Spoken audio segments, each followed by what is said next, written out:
This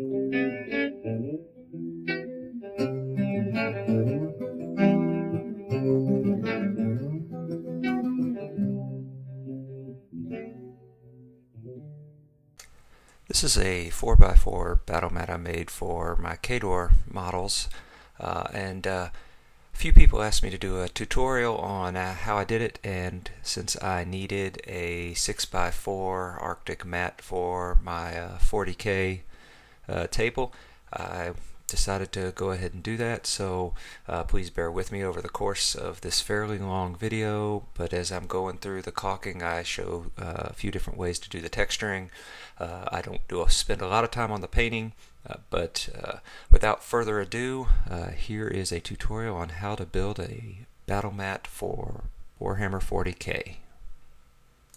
Okay, well, it is starting to get warmer here in DC, so I'm going to start a few projects. This is going to be build a battle mat tutorial. I was asked to do this. You can find another one of very high quality on Mini Wargaming from the guys at the Wargaming Consortium, and I have pretty much stolen how I do this from there. But basically all the things that you're going to need are, of course, a ruler to measure things. The number one thing you need is your duck cloth canvas painter's mat. Depending on the size of board you want to make, you could make a 3x4, you could make a 4x4, or you can make a 6x4 depending on the game. What I did to keep it a little cheaper is I bought a 15x12 mat from the Home Depot for $25, I think $30. And then I cut it into, and I've already made two 4x4 squares and two 6x4 squares, and that gave me about a foot on every side to play with. So not terribly expensive per mat. If you're going to make several, you could make even more. I'm going to go back and make some 3x4 mats for a new game I'm playing. You're going to need caulk, just regular old latex acrylic caulk. I bought a contractor's pack of 12 is just about enough to do a 4x4 and a 6x4 mat, and it works out to about $1.31 a piece if you buy it in the contractor's pack. That's here in the DC area. You're of course going to need some paints at the end. I just have these cheap paints. Some of them I got for 89 cents, some I got for 33 cents. Then the other things that you're going to need, of course, are some caulking spatulas. Don't forget a pen to mark your area, your ruler to measure. You're going to need a caulking gun. I just happen to have one laying around the house, so not a big deal. And then some things to do some texturing, crinkled up paper bag, just a regular household sponge. What I used last time and I really liked was some of this pluck foam out of a battle foam case, and then I'm going to try, I might try some of these, but I will be honest, the little rollers, what I had was my 9-year-old daughter used this to crinkle them all up and used this to texture, and we were very happy with it, and that's probably all I'm going to end up using today or on this mat, and that's perfectly free, and that's really the way I recommend. I really liked it. I'll show you a picture in just a second. I've done a desert themed battle mat, and I have done an Arctic battle mat. This I'm going to do a 6x4 Arctic battle mat to go with the group build terrain project that miniwargaming.com does every month. So, join us there, miniwargaming.com, for the group builds. You can see some pretty interesting things and learn some tips and tricks. Now, one issue I have is because I am in a 1-year rental, I just have 2 tables set up here, so I have to do a lot of moving around. If you have a big flat area that's actually 4x6, it is much easier than 2 card tables that are only 3 feet wide. So have to be a little careful on creating seams, but other than that, this is really everything you need to make this terrain build happen. The first step is to actually mark out whatever size you're going to do. For me, this is going to be a 6x4 snowboard. I have a small snowboard inside for War Machine, but I need one for my 40K. I had to go a little bit low tech here. My carpenter square went MIA. So basically, all you do is mark out with a straight edge. So you pick a corner to start with, and then I just used a yardstick. It doesn't really matter where you go. I mean, you just go straight, as long as it's a straight line, and then you base everything off of that straight line. So you do a 90 degree and a 90 degree down there, come across your 4 feet, and then you draw your line connecting them. What you'll find is there's going to be some wrinkling, there's going to be some waving, so it's not going to be exactly right when you're done. These lines will show through at the end, and then what you do is you just can remeasure, make sure you're close, and then just cut it a hair big to make up for any of the shrinkage of the canvas, waving, or changes because you've manipulated it with all of the caulking. So it's not going to be exactly perfect. This gives you a pretty good line. So the next step will be to start laying a very thin layer of caulk, and that'll just be a base caulk that you put a thick layer on that you'll then texture. All right, I've started laying the first thin layer of caulking down, and it's pretty simple. A couple quick things. If you're in a position like I am where you don't have a whole lot of table space, and that's just because I'm using a couple card tables, do it in small sections, let it dry before you move on to the other. While it's drying between sections, if you leave it hanging over to dry, you will get a big crease. And the other thing is, you're just doing a small layer, so it's not a huge deal. But this is probably the most pain in the rear part of the process because it will bunch up. So you got to hold it counter to the direction that you're spreading the caulk. And you're just doing a small layer, and you're going to texture it. So if you get some little lines, I mean, it just doesn't matter. It's not that big a deal. Let me stretch this whole thing down here this way a little bit. So you just can't be in a hurry, and you've got to give yourself, you know, a few days to get this first layer done. And it's sort of the same thing for the second layer. But if you don't hold this, what you get is that. You'll get little ripples like that, and you just work it out. One thing other people have suggested is ironing it beforehand so you don't have these kind of creases. I did that last time, and what I found is I ended up with creases anyway. So this time I decided not to worry about it. It's up to you and how obsessive you are. As you can see, the other piece is that these, you can see the line through it, through here. So when you go to cut at the end, you will have visible line. I recommend going ahead and doing it a little outside the lines so that if your measurements are off, if something shrinks, if you know you start cutting it on one side and realize you've come inside the lines and it's crooked, whatever, you've got some extra wiggle room to play with. And you can see, even if I just get a little bit off of where I'm holding my hands, it bunches up on me. You could use a bigger spatula is the other thing if you want this to go faster. What I found is I just have more control for this first round with the thin one. Again, because if it gets off of from where I'm holding, it starts bunching up. This first part, once you get about half of it done, it goes a whole lot faster because it doesn't bunch up so much, and you're not having to actually pull the canvas. And then this is just a thin layer so that it will hold its shape when you do the texturing and everything in the second step. I mean, I can even see, and let me spread this a little bit out here. And I'm probably a little more obsessive than most people are, spreading it and everything.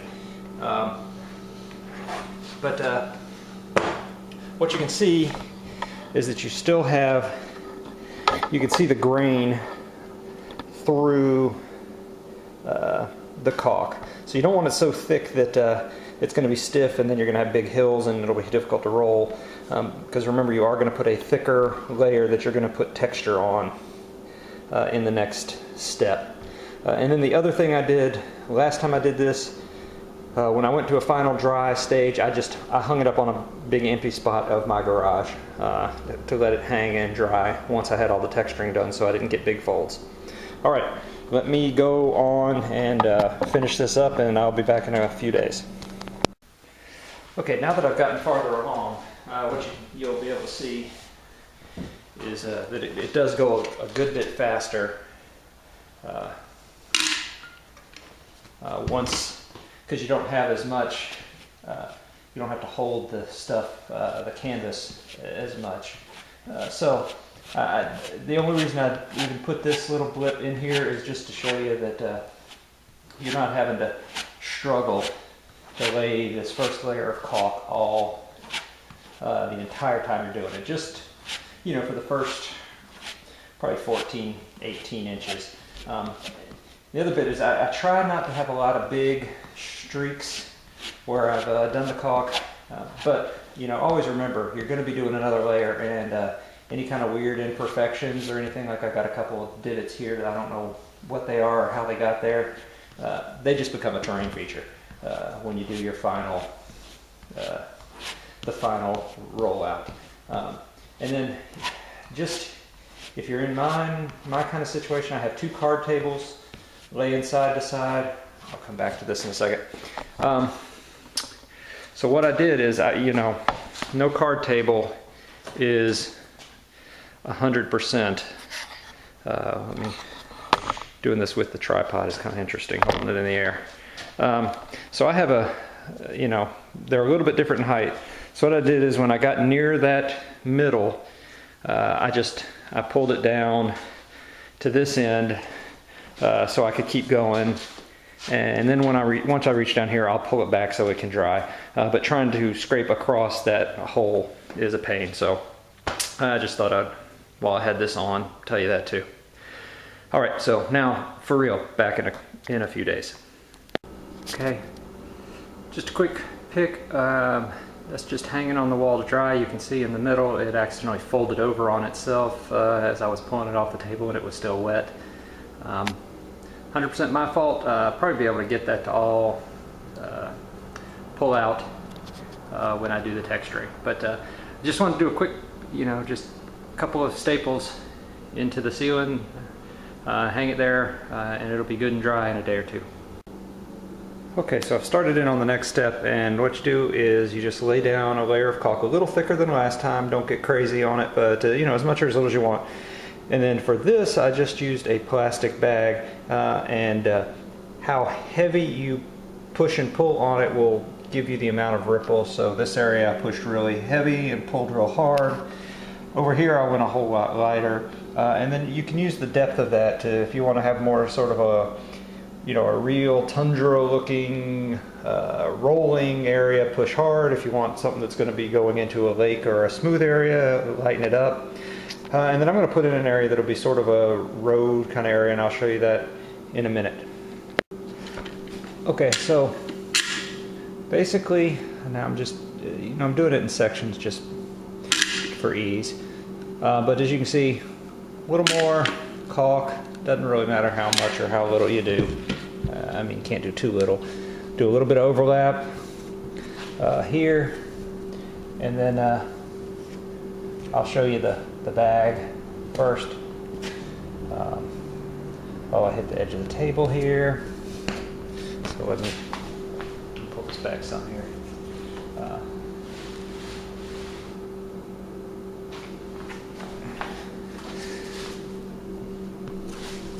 And I will clip out of that. I'll cut some of this out. You don't need to sit and watch me do this, but doesn't matter if you have lines in it. You're going to get rid of those here shortly anyway. Just make sure it goes over your edge lines.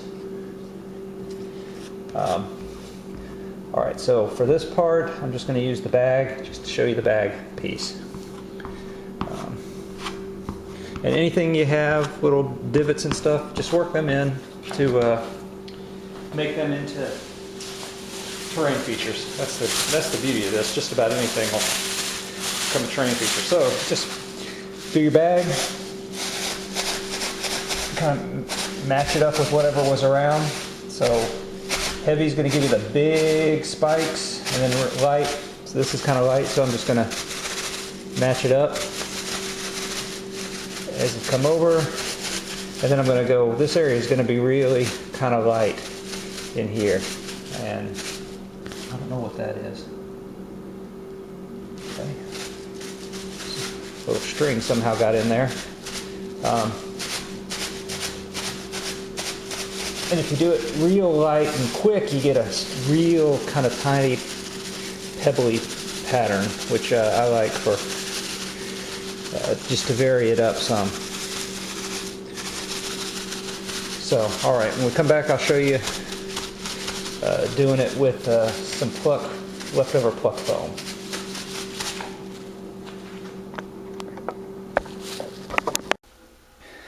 Okay, I use pluck foam for a couple different things.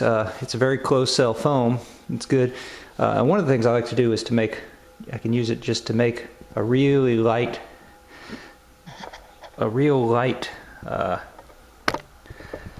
touches, and that's going to be sort of a road. Some people will wet it. I didn't wet it this time. If you're going to do a light touch kind of road looking thing, you do need to be a little more aware of getting this road's going to go off that way, getting these seams out. So that's one thing you can do with the pluck foam, is a real light touch foam there. All right, the other thing that I've done in the past is I've kind of used it I use its corner to make sort of ripples off, like the wind has blown that way. And then you just lighten it down into whatever the other pattern is you had. So, you can make it as jumpy as you want, or not. So those are just a couple different things, and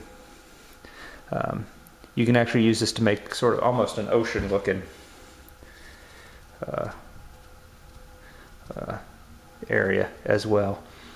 And then you just, so two easy little things you can do with the pluck foam. And when you come out, once you paint it, it really picks up those different highlights real well. Okay, just want to show you, you have a really long working time with this. So I did that other in a pretty small area, but that was just to show you stuff.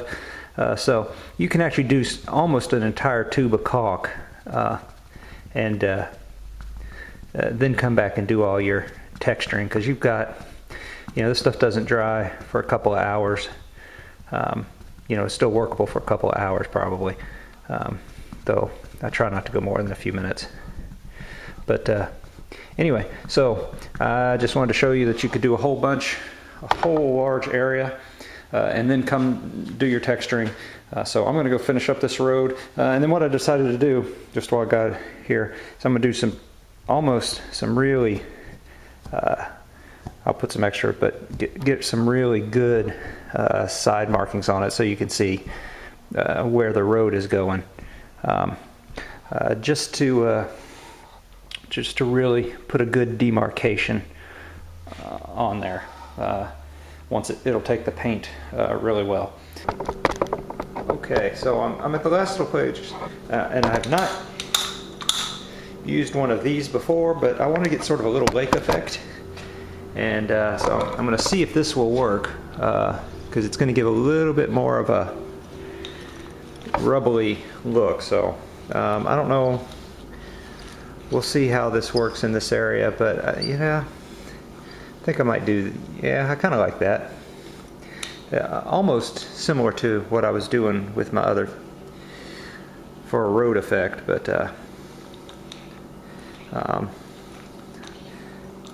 I think that's probably good enough. And now I'm gonna go back to using my bag, but it gives it a little bit of a different texture over here on this side.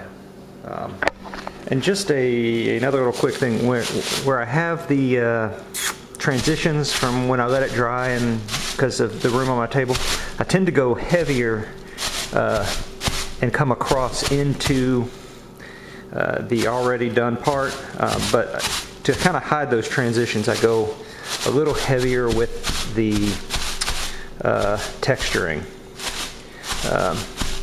because otherwise sometimes it looks too obvious and you don't want a big line there. Alright. Whoops, I caught in a wheel well.